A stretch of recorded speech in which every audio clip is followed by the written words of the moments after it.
আজকে আমরা আলোচনা করব চ্যাপ্টার 14 ইনভার্সন নিয়ে আমরা আলোচনা করব। সাবজেক্ট ও ভার্বের স্বাভাবিক ধারাবাহিকতা উল্টে গিয়ে যখন বাক্য auxiliary verb plus subject plus মূল ভার্ব এই গঠনে আসে তখন তাকে গ্রামারের পরিভাষায় ইনভার্সন বলা হয়। অর্থাৎ এখানে বলতেছে যে আমরা নর্মালি জানি একটা সেন্টেন্স শুরু হয় সাবজেক্ট দিয়ে, তারপর ভার্ব, তারপর বাকি অংশ, কিন্তু ইনভার্সন মানে হচ্ছে তার উল্টাটা। প্রথমে হবে আপনার অক্সিলারি ভার্ব, তারপরে সাবজেক্ট, তারপরে মূল ভার্ব দিয়ে শুরু হবে। তাহলে প্রথমে যদি অক্সিলারি ভার্ব দিয়ে শুরু হয় সেটাকে ইনভার্সন বলা হয়। তো এখানে কিছু দেয়া আছে, নিয়ম দেওয়া আছে, আপনি খেয়াল করে দেখেন। বাক্যের শুরুতে নিম্নোক্ত উপাদানগুলো আসলে ইনভার্সন হয়ে থাকে। আপনি যদি খেয়াল করেন যে নেগেটিভ অ্যাডভার্বস দেওয়া আছে, বাক্যের শুরুতে যদি আপনার নিম্নোক্ত নেতিবাচক অ্যাডভার্বস অথবা অ্যাডভার্বিয়ালস আসলে বাক্যটি হয়, যেমন দেখেন hardly, scarcely, rarely, barely, seldom, never, never before, never again, nowhere, no sooner, by no means, at no time, not one, not once, not until, not only, not till, little, not for a moment, under no circumstance, in no way, on no account, etcetera. এগুলো বাক্যে শুরুতে বসলে auxiliary verb সাবজেক্টের পূর্বে বসে। Auxiliary verb না থাকলে do, does, did আনতে হবে। তাহলে এই যে শব্দগুলো আমরা বললাম, এই শব্দগুলো যদি কোনো একটা বাক্যে থাকে তাহলে আমাদের কাজ হবে কি বি ভার্বটা প্রথমে আনা, সাবজেক্টের আগে আনা। আর যদি বি ভার্ব না থাকে তাহলে আমরা ডু, ডাজ, ডিড আনবো। যদি আমরা খেয়াল করে দেখি যে মূল ভার্ব ফার্স্ট আছে তাহলে ডিড আনবো। যদি দেখি মূল ভার্বের সাথে এস বা ইয়েস যুক্ত আছে তাহলে আমরা ডাজ আনবো। আর যদি দেখি কিছু নাই তাহলে আমরা ডু আনবো। যেমন এখানে দেখেন দেওয়া আছে, only after I went whom did I remember my doctors appointment. তাহলে দেখেন এখানে ওই যে ডিড, ওয়েন্ট দেওয়া আছে, রিমেম্বার দেওয়া আছে, ডক্টরস অ্যাপয়েন্টমেন্ট, তাই ডিড আমরা সামনে আনছি। এখানে অনেকগুলো দেওয়া আছে, আপনি খেয়াল করে দেখেন যে দেওয়া আছে হার্ডলি, তারপর হচ্ছে হ্যাড দেওয়া আছে, hardly had I shut the door one the telephone rang. এখানে দেখেন হার্ডলি শব্দটা আছে, আমরা উপরে পড়েছি যে হার্ডলি, স্ক্যার্সলি, রেয়ারলি এই শব্দগুলো যদি থাকে তাহলে আমরা বলছি যে বি ভার্বটা কি আনতে হবে, প্রথমে আনতে হবে, তাই আমরা প্রথমে আনলাম। তো আমরা নিচে যদি আমরা খেয়াল করে দেখি আরও কিছু দেওয়া আছে, after adverbial expressions beginning with only, মানে এখানে দেওয়া আছে যে only if, only when, only because, only after, only until, only at, only in, only on, only once, only recently, only by, only since, only then, only later, etc. বাক্যের শুরুতে আসলে inversion হয়। অর্থাৎ যদি এই শব্দগুলো যদি থাকে তাহলে আমরা ইনভার্সন করব। বিশেষ দ্রষ্টব্য আছে, উপযুক্ত এক্সপ্রেশনগুলো বাক্যের শুরুতে আসলে উক্ত বাক্যের প্রিন্সিপাল ক্লজে ইনভার্সন হয়। যেমন দেখেন only after entering the bedroom did he find the stranger. এখানে একটা জিনিস খেয়াল করে দেখেন, মানে এরা বলতেছে যে এই যে only if, only when, only because এই শব্দগুলো যদি কোনো বাক্যে থাকে তাহলে আমরা ইনভার্সন করতে হবে। ইনভার্সন মানে কি বি ভার্বটা সাবজেক্টের আগে আনতে হবে। এখন যদি এখানে যদি দুইটা সেন্টেন্স থাকে, মানে ক্লজ যদি থাকে, মানে ক্লজ যদি থাকে যে দুইটা সেন্টেন্স থাকে তাহলে যে প্রিন্সিপাল ক্লজ যেটা, যে মেইন সেন্টেন্সটা যেটা, ওইটাকে আমরা ইনভার্সন করব। ক্লজ মানে কি সেটা আমরা ক্লজের অধ্যায়ে আমরা আলোচনা করব। তাই অতটুকু মনে রাখেন যে দুইটা সেন্টেন্স থাকলে যে মেইন যে সেন্টেন্সটা সেই সেন্টেন্সে আমরা মানে ইনভার্সন করব, মানে বি ভার্বটা সামনে আনবো। এখানে প্রিন্সিপাল ক্লজ আছে, একটা সাবঅর্ডিনেট ক্লজ আছে, এগুলো আমরা ক্লজ অধ্যায়ে আমরা আলোচনা করব। এখানে খেয়াল করে দেখেন দেয়া আছে অনলি দেন ড্যাশ দেয়া আছে did I understand what she mint. তাহলে এই যে দেয়া আছে অনলি দেন কথা উল্লেখ আছে, তাই আমরা বুঝে গেছি যে এখানে ইনভার্সন হবে, মানে বি ভার্বটা প্রথমে হবে। তাহলে অপশনগুলো বাকি তিনটার মধ্যে বি ভার্ব প্রথমে দেওয়া নাই, যেহেতু এই 2 নাম্বারটার মধ্যে প্রথমে দেওয়া আছে তাই আমরা এটাই উত্তর দিব। একইভাবে বলছে ইনভার্সন উইথ কন্ডিশনাল, কন্ডিশনাল সেন্টেন্সে ইফকে বাদ দিয়ে অক্সিলারি ভার্ব শুরুতে এনে ইনভার্সন করে। আমরা জানি ইফ দিয়ে যদি কোনো সেন্টেন্স শুরু হয় সেটাকে বলা হয় কন্ডিশনাল সেন্টেন্স বলা হয়। First conditional, second conditional, zero conditional আছে, এগুলো বলতেছে যে কন্ডিশনাল সেন্টেন্স মানে কি ইফ দিয়ে যদি কোনো সেন্টেন্স শুরু হয় সেটা কন্ডিশনাল সেন্টেন্স বলা হয়। অর্থাৎ সেটা কন্ডিশনাল অধ্যায়ে আমরা আলোচনা করব যে ইফ দ্বারা যদি কোনো সেন্টেন্স শুরু হয় তাহলে সেটাকে বলা হয় কন্ডিশনাল সেন্টেন্স। আর কন্ডিশনাল সেন্টেন্স যদি হয় তাহলে আমরা ইফ বাদ দিয়ে ওই যে বি ভার্বটা আছে সেই বি ভার্বটাকে আমরা কি করব, প্রথমে এনে দেব, আর ইফ লিখতে হবে না। তাহলে ওইটা বলতেছে, যেমন দেখেন দেয়া আছে had he not resigned we would have been forced to sack him. তাহলে দেখেন এই যে ইফ ব্যবহার না করে আমরা হ্যাডকে আমরা ব্যবহার করছি। হেন্স মূলত বাক্যটি ছিল ইফ দিয়ে শুরু, কিন্তু আমরা এখানে ইফ ব্যবহার না করে আমরা অক্সিলারি হ্যাডকে আমরা আয়না বসাই দিচ্ছি। এটাকে বলতেছে মানে ইনভার্সন বলতেছে। যেমন এখানে দেয়া আছে, যেমন কন্ডিশনাল কিছু দেয়া আছে, দেখেন যে কন্ডিশনাল মানে কি সেটা কন্ডিশনাল একটা অধ্যায় আছে, ওইখানে আমরা আলোচনা করবো। দেখেন দেয়া আছে if I were rich I would help the poor. এখানে ইনভার্সন যদি আমরা করতে চাই তাহলে আমরা ইফকে বাদ দিয়ে দেব, আর ওয়ার যে আছে ওয়ার এটাকে আমরা সাবজেক্টের আগে নিয়ে আসবো। কারণ আমরা জানি ইনভার্সন মানে কি সাবজেক্টের আগে বি ভার্বটা আনা। তো এটাকে বলা হয় ইনভার্সন বলা হয়। তো বিশেষ দ্রষ্টব্য আছে যে এখানে শুড এর ব্যবহার একটি ইনভার্সন। আচ্ছা, তারপর দেখুন ইনভার্সন উইথ এস এখানে দেওয়া আছে। ইনভার্সন উইথ এস মানে কি, যদি কোনো একটা সেন্টেন্সে এস থাকে তাহলে আমরা সেখানে ইনভার্সন করতে পারি। তারপর দেখুন দেওয়া আছে ইনভার্সন আফটার অ্যাডজেক্টিভ, অর্থাৎ অ্যাডজেক্টিভ যদি থাকে বাক্যের শুরুতে অ্যাডজেক্টিভ আসলে তা তো আমরা ইনভার্সন করতে পারি। যেমন দেখেন sweet are the uses of adversity. After here and there, বাক্যের শুরুতে যদি হেয়ার এবং দেয়ার থাকে সেই ক্ষেত্রেও আমরা ইনভার্সন করতে পারি। যেমন হেয়ার কামস দ্য বাস, অর্থাৎ ইনভার্সন আমরা বাক্যের শুরুতে যদি হেয়ার অ্যান্ড দেয়ার থাকে তাহলে করতে পারি, অ্যাডজেক্টিভ থাকলেও করতে পারি, অথবা যদি কোন বাক্যের মধ্যে যদি এস থাকে তাহলে আমরা ইনভার্সন করতে পারি।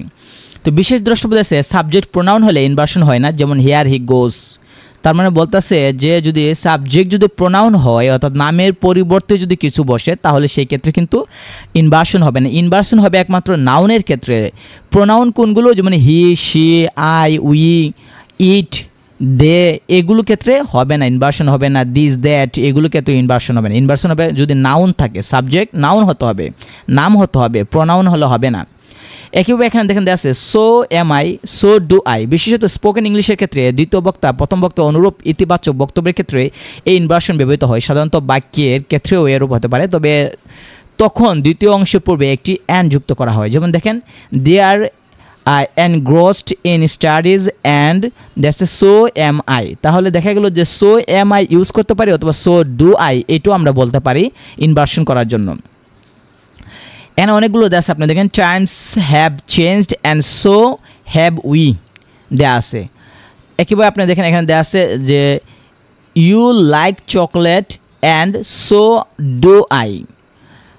তাহলে এই যে আমরা ইনভার্সন যেটা আমরা এভাবে করতে পারি, যে ইনভার্সন যেগুলো দেওয়া আছে সেক্ষেত্রে আমরা ইনভার্সন করতে পারি। So am I, so do I, এইগুলো আমরা ব্যবহার করতে পারি। একইভাবে দেখেন neither do I nor do I, এটাও আমরা ব্যবহার করি। প্রধানত স্পোকেন ইংলিশের ক্ষেত্রে প্রথম বক্তার নেতিবাচক বক্তব্যের উত্তরে দ্বিতীয় বক্তার নেতিবাচক উত্তরে এই ইনভার্সন হয়ে থাকে। নাইদার ডু আই অথবা নর ডু আই, অর্থাৎ নেতিবাচক মানে কি নেগেটিভ, যেটা নেগেটিভ বাক্যের উত্তরে নেগেটিভ উত্তর মানে আমরা যদি দিতে চাই তাহলে সেক্ষেত্রে আমরা এই ইনভার্সনগুলো আমরা ইউজ করতে পারি। এক্ষেত্রে যদি ইনভার্সন না হয় তবে তাহলে দ্বিতীয় বক্তার মানে বক্তব্য subject plus negative plus either এই ঘটনা হয়। অর্থাৎ আমরা ইচ্ছা করলে ইনভার্সনও দিতে পারি যদি মানে নেগেটিভ সেন্টেন্সের ক্ষেত্রে, যে neither do I nor do I যে কোনো একটা।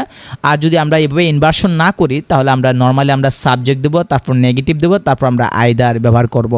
যেমন এখানে দেখেন দেওয়া আছে he did not know the answer and I did not, neither and neither did I. অর্থাৎ আমরা neither do I, do a এখানে যেহেতু ফার্স্ট টেন্সে আছে তাই আমরা ডুরে আমরা ডিড বানাইছি, আর প্রেজেন্টে থাকলে ডু দেবো। একইভাবে দেখেন এখানে দেওয়া আছে যে Peter Kant go and I can't either. কেন আইদার কেন হলো, কারণ ওই যে বললাম যে যদি আমরা ইনভার্সন না করি তাহলে প্রথমে সাবজেক্ট, তারপর নেগেটিভ, তারপর বলতেছে যে আইদার। তাহলে দেখেন সাবজেক্ট এখানে দেখছে আই, নেগেটিভ দেওয়া ক্যান নট যেটা কান্ট, তারপর আমরা আইদার ব্যবহার করতেছি। একইভাবে আমরা যদি নিচে দিকে দেখি যে অ্যাফার্মেটিভ এগ্রিমেন্ট এখানে দেওয়া আছে, যখন এমন বোঝানো হয় যে একজন ব্যক্তি বা বস্তু কোনো কিছু করে এবং অন্য একজন ব্যক্তি বা বস্তু একই কাজটি করে, তখন শব্দের অপ্রয়োজনীয় পুনরাবৃত্তি এড়াতে অ্যাফার্মেটিভ এগ্রিমেন্ট এর স্ট্রাকচার দেওয়া হয়। অর্থাৎ দেখা গেলে একজন ব্যক্তি এমন কাজ করে যে আরেকজন ব্যক্তিও একই কাজ করে, তাহলে আমরা এই কথাগুলো মানে বাড়ায়া না বললে আমরা পুনরাবৃত্তি মানে বেশি কথা না বললে আমরা সহজ কথা আমরা উত্তর দেব যদি দুজনে একই কাজ করে। এমন প্রশ্নটা হচ্ছে কি, যে যখন এমন বোঝানো হয় যে একজন ব্যক্তি বা বস্তু কোনো কিছু যদি করে অন্য একটা ব্যক্তি বা বস্তু একই কাজ যদি করে, তাহলে এই লম্বা কথা না বলে আমরা শর্টকাটে আমরা অপ্রয়োজনীয় পুনরাবৃত্তি দূর করানোর জন্য আমরা সহজ ভাষায় যে কথাগুলো বলবো সেটা এখানে দেওয়া আছে যে অ্যাফার্মেটিভ স্টেটমেন্ট প্লাস অ্যান্ড তারপর সাবজেক্ট ভার্ব দিয়ে শুরু করতে হবে। যেমন দেখেন I am happy and you are too দেওয়া আছে, মানে দেখেন এখানে অ্যাফার্মেটিভ স্টেটমেন্ট দেখেন দিচ্ছে আই এম হ্যাপি যে আমি সুখী এবং তুমিও সুখী। তাহলে এই যে ডাবল কথা বলার জন্য আই এম হ্যাপি দেওয়ার পরে তারপর অ্যান্ড যুক্ত করব, তারপর সাবজেক্ট দিব, তারপর ভার্ব দিব, তারপর আমরা টু ইউজ করব, অথবা সো দিব, তারপর ভার্ব দিব, তারপর আমরা সাবজেক্ট ইউজ করবো। যেমন দেখেন I am happy and so are you. তাহলে এখানে আমাদের যে অ্যাফার্মেটিভের ক্ষেত্রে মানে এখানে বলছে এটা নেগেটিভ না, যদি আমরা অ্যাফার্মেটিভ হয় হাবোধক হই আর দুইজনে যদি একই কাজ করে তাহলে আমরা সহজে আমরা বলতে পারি প্রথম ব্যক্তির কথা বলার পর তারপর আমরা অ্যান্ড ইউজ করব। অ্যাফার্মেটিভ স্টেটমেন্ট মানে প্রথম যে সেন্টেন্সটা এটা বলার পরে আমরা অ্যান্ড ব্যবহার করব। অ্যান্ড ব্যবহার করার পরে আমরা সাবজেক্ট দিব, তারপর ভার্ব দিব, তারপর TW2 দেব, অথবা অ্যান্ডের পরে আমরা সো দিব, তারপর ভার্ব দিব, তারপর আমরা সাবজেক্ট দেব। দেখেন এখানে দুইটাই দেওয়া আছে, I am happy and you are too দেওয়া আছে, সাবজেক্ট ভার্ব এবং টু দেওয়া আছে, অথবা I am happy and so are you, so দেওয়া আছে, তারপর ভার্ব দেওয়া আছে, তারপর সাবজেক্ট দেওয়া আছে। আবার দিছে যে অ্যাফার্মেটিভ স্টেটমেন্ট মানে একটা সেন্টেন্স থাকলে তারপর আমরা অ্যান্ডের পরে সাবজেক্ট অক্সিলারি ভার্ব তারপর আমরা টু ব্যবহার করতে পারি, অথবা যে দেখা যায় অ্যান্ডের পরে আমরা সো দিব, তারপর অক্সিলারি ভার্ব, তারপর আমরা সাবজেক্ট ব্যবহার করি। দুইটার মধ্যে যে কোনো একটা ইউজ করলেই চলে, তবে এখানে দেখছে কম্পাউন্ড ভার্ব থাকলে কি। তো আমরা এখানে দুইটা আমাদের মনে রাখতে হবে যে আমরা একটা সেন্টেন্সের পরে অ্যান্ডের পর আমরা সাবজেক্ট ভার্ব টু, অথবা সো ভার্ব সাবজেক্ট, অথবা এখানে ভার্ব যেটা ভার্বটা সেটা অক্সিলারি ভার্বও হতে পারে।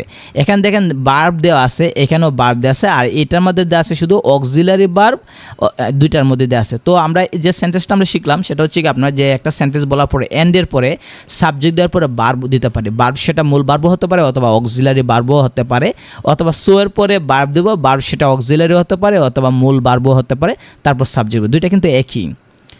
যেমন দেখেন এখানে দেওয়া আছে আর একটা স্টেটমেন্ট আছে যে অ্যাফার্মেটিভ সেন্টেন্সের পরে যে স্টেটমেন্টের পরে এন ব্যবহার করব, এন্ডের পরে আমরা সাবজেক্ট প্লাস ডু ডাজ অথবা ডিড ব্যবহার করব, তারপর টু দেব, অথবা সো এর পরে ডু ডাজ ডিড ব্যবহার করব, তারপর সাবজেক্ট। একই কথা উপরে যে কথাগুলো বললাম যে ভার্ব, এই ভার্ব মূল ভার্বও হতে পারে, অক্সিলারি ভার্বও হতে পারে, ডু ডাজ ডিড ডু ভার্বও হতে পারে, একই কথা। দেখেন এখানে দেখছে Reza goes to that school and my sister does two.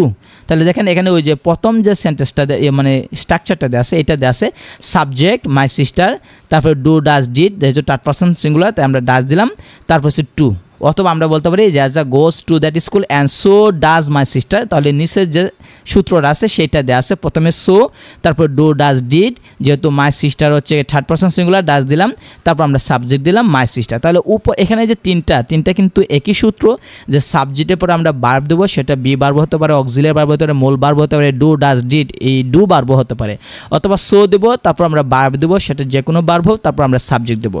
সবগুলো কিন্তু একই সূত্র এখানে দেওয়া আছে। এখানে নেগেটিভ স্টেটমেন্ট আছে, অর্থাৎ নেগেটিভ যে এগ্রিমেন্ট, নেগেটিভ এগ্রিমেন্টও দেওয়া আছে এখানে। তো আমরা যদি খেয়াল করি যে যখন এমন কোনো মানে বোঝানো হয় যে একজন ব্যক্তি বা বস্তু কোনো কিছু করে না এবং আরেকজন ব্যক্তিও বা বস্তু যে ওই কাজটাই করে না, তাহলে মানে অপ্রয়োজনীয় পুনরাবৃত্তি দূর করার জন্য আমরা এই স্ট্রাকচারটা ব্যবহার করব। অর্থাৎ দুইজন ব্যক্তি বা বস্তু যদি একই কাজ না করে তাহলে সেটা আমরা বোঝানোর জন্য বা বলার জন্য আমরা এই স্টেটমেন্ট, প্রথমে নেগেটিভ স্টেটমেন্ট মানে প্রথমে একটা সেন্টেন্স দেব, তারপর আমরা এন্ড দেবো, এন্ডের পর আমরা দেবো সাবজেক্ট, তারপর negative auxiliary or be plus either, অথবা নাইদার দিব, তারপর পজিটিভ অক্সিলারি অর বি মানে বি ভার্ব প্লাস সাবজেক্ট দেবো। অর্থাৎ দুইটা সূত্র, উপরে যে দুইটা সূত্র ছিল এইরকমভাবে দুইটা সূত্র, যে দেখেন এখানে খেয়াল করে আমরা যদি দেখি যে I did not see Maria this morning, এটা হচ্ছে প্রথম সেন্টেন্সটা, যেটা হচ্ছে আপনার নেগেটিভ স্টেটমেন্ট মানে নেগেটিভ সেন্টেন্সটা। তারপর অ্যান্ড বলতেছে, তাই আমরা পরে আমরা একটা অ্যান্ড দিব, ঠিক আছে। এই যে অ্যান্ড দেওয়া আছে এখানে দেখেন, এই যে অ্যান্ড দেওয়া আছে। তারপর বলছে সাবজেক্ট দিবেন, তো সাবজেক্ট দিলাম আর রেজা, এই যেখানে রেজা সাবজেক্ট ছিল রেজা দিলাম, তারপর নেগেটিভ অক্সিলারি হচ্ছে আপনার যেখানে দেখেন ডিড নট দেওয়া আছে তাই আমরা ডিড নট দিলাম, তারপর বলছে যে আইদার দেওয়ার জন্য তাই আমরা কি দিলাম আইদার দিলাম, অথবা আমরা যদি নিচেরটা দেখি I did not see Maria this morning, এটা হচ্ছে নেগেটিভ স্টেটমেন্ট যেটা মানে প্রথম সেন্টেন্সটা, তারপর আমরা এন্ড ছিল এই জায়গায় আমরা এন্ড দিলাম, তারপর বলছে নাইদার দিলাম নাইদার, তারপর বলছে পজিটিভ অক্সিলারি মানে কি এখানে ডিড নট ছিল আমরা নট বাদ দেয় শুধু ডিড দেবো, কারণ পজিটিভ বলছে নেগেটিভটা নিব না, নেগেটিভটা কিন্তু ওই নাইদারের মধ্যে কিন্তু নেগেটিভ আছে, নাইদার মানে হচ্ছে আপনার নট প্লাস আইদার, এই কারণে আমরা এখান থেকে নটটা দিব না, শুধু আমরা পজিটিভ অক্সিলারি মানে বি ভার্বটা দিব, তাহলে শুধু হবে ডিড। তারপর বলছে সাবজেক্ট যেহেতু রেজা তাই আমরা রেজা দিছি এইভাবে। অর্থাৎ আমরা এটা হচ্ছে নেগেটিভ এগ্রিমেন্টের ক্ষেত্রে প্রথমে সাবজেক্ট দেবো, এন্ডের পরে একটা সাবজেক্ট দেবো, তারপর আমরা নেগেটিভ অক্সিলারি মানে বি ভার্বের পরে অক্সিলারি ভার্বের পরে একটা নট দেব, তারপর আইদার অথবা নাইদার যদি আমরা ইউজ করি তাহলে পজিটিভ অক্সিলারি, এখানে আমরা বি ভার্বের পরে নট নিব না, তারপর আমরা সাবজেক্ট দেব। সাবজেক্ট এটা আপনার, আর এখানে যে দেখেন বি লেখা আছে, বি মানে যদি বি ভার্ব থাকে। তো এইভাবে আমাদের সাধারণত করতে হয়, যে আপনি যদি খেয়াল করে দেখেন এখানে দেওয়া আছে এই যে সেন্টেন্সটা দেখেন she won't be going to the conference, her colleagues won't be going to conference। এই যে সেন্টেন্সটা যেটা এটা এই যে সেন্টেন্সটা এটা হচ্ছে প্রশ্ন। তো এটাকে যদি আমরা করি এভাবে তাহলে দেখেন এখানে she won't be going to the conference and দিছি উত্তরটা আমরা এখন বলতেছি, উপরেটা হচ্ছে প্রশ্ন, এখন হচ্ছে উত্তর and দিলাম। তারপর প্রথম যেটা হচ্ছে সাবজেক্ট হচ্ছে her colleagues। তারপর হচ্ছে নেগেটিভ অক্সিলারি অর্থাৎ নেগেটিভ বিভার্ব যেটা ওন্ট দেওয়া আছে, এই ওন্ট, তারপর হচ্ছে আইদার দিলাম আমরা আইদার। আর এন্ড দেওয়ার পরে নিচে এন্ড দিলাম, এন্ড দেওয়ার পরে আমরা দেবো নাইদার দেবো, তা দিলাম নাইদার। তারপর হচ্ছে পজিটিভ অক্সিলারি, তাহলে আমরা এখানে ওন্ট যেহেতু দেওয়া আছে, নট যদি বাদ দিয়ে দিই তাহলে উইল হবে, উইলের সাথে নট লাগালে ওন্ট হয়, তাহলে উইল দিলাম। তারপর বলছে যে সাবজেক্ট হচ্ছে আপনার হার কলিগস। এভাবে আমরা নেগেটিভ এগ্রিমেন্ট করতে পারি। তো আমরা যদি রিয়েল টেস্ট দেখে এখান থেকে একটা আসছে আড়াইশতমতে, আর এখান থেকে পিএসসি অ্যান্ড আদার এক্সামস এখানে দেখেন আসছে অনেকগুলো, এবং গভর্নমেন্ট এবং প্রাইভেট ব্যাঙ্কও অনেকগুলো আসছে, ইউনিভার্সিটি কোয়েশনও কতগুলো আছে যেগুলো বিভিন্ন পরীক্ষা আসছে, ইনভার্সন থেকে অনেকগুলো প্রশ্ন আসে যেগুলো দরকার লাগে, তো এখানে দেওয়া আছে। তো পরবর্তীতে আমরা অন্য একটা অধ্যায় নিয়ে আমরা আলোচনা করব।